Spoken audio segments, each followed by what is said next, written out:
Listen, dear Arjuna, Krishna began, his voice calm and steady.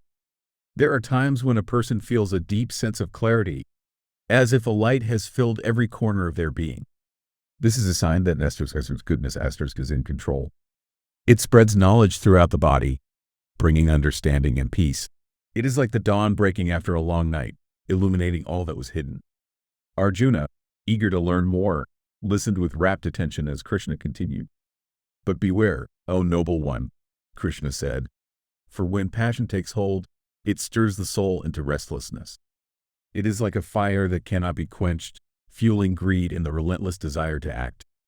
Those who are under its sway are driven by selfish ambitions, constantly chasing after their desires, never finding rest. Krishna's eyes grew somber as he spoke of the third force. When ignorance envelops a person, it is like a heavy fog that clouds their vision. It leads to confusion, laziness, and delusion, making it difficult to see things as they truly are. In this state, one stumbles through life, lost in a maze of darkness. Arjuna's mind was filled with questions, but Krishna continued, offering more revelations. Know this, Arjuna, said Krishna. The way one lives determines the path their soul takes after death. If a person dies while in a state of goodness, their soul ascends to higher, pure realms where the wise and enlightened dwell. It is a place of peace and light, far from the troubles of the earthly world. Krishna's words turned more serious. However, if someone meets their end while caught in passion, they are reborn among those who are bound to the desires of this world, continuing their endless pursuits. But if they pass away in the grip of ignorance, they are reborn in places of darkness and confusion, among those with limited understanding. Arjuna was beginning to grasp the weight of Krishna's teachings, but there was more to uncover. Actions, too, have their consequences, Krishna explained. Acts done in goodness bring forth purity and lasting happiness. Those driven by passion result in sorrow and misery, for they are born from selfish desires. And actions rooted in ignorance lead only to confusion and suffering, leaving one lost and bewildered. Krishna's words flowed like a river of wisdom, each one deepening Arjuna's understanding. From goodness comes knowledge, like a clear mirror reflecting the truth. But passion brings forth greed, a hunger that is never satisfied.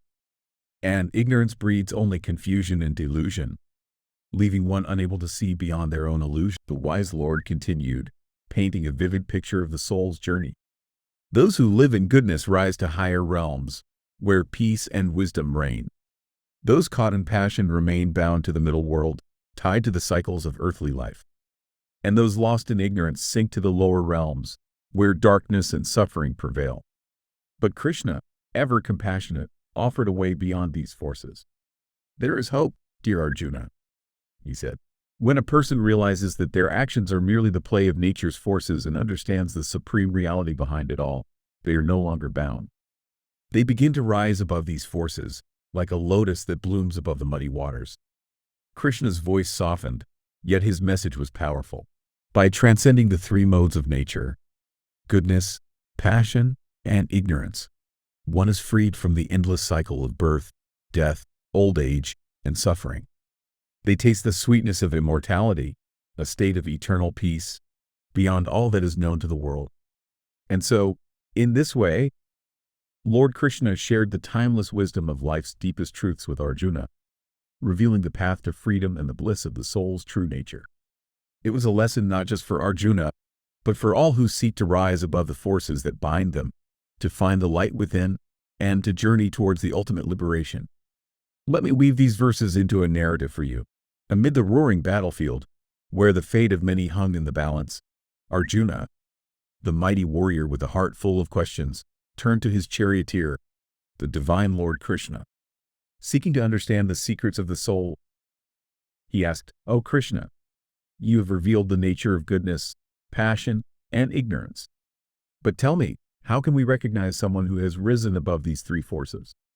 What are they like? How do they live? And how do they transcend these powerful modes that bind all beings?" Krishna, with a serene smile, gazed at Arjuna, his eyes shining with infinite wisdom.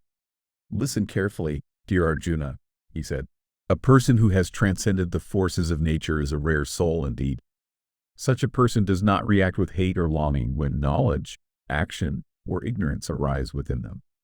They understand that these modes are merely the workings of nature and have nothing to do with their true self.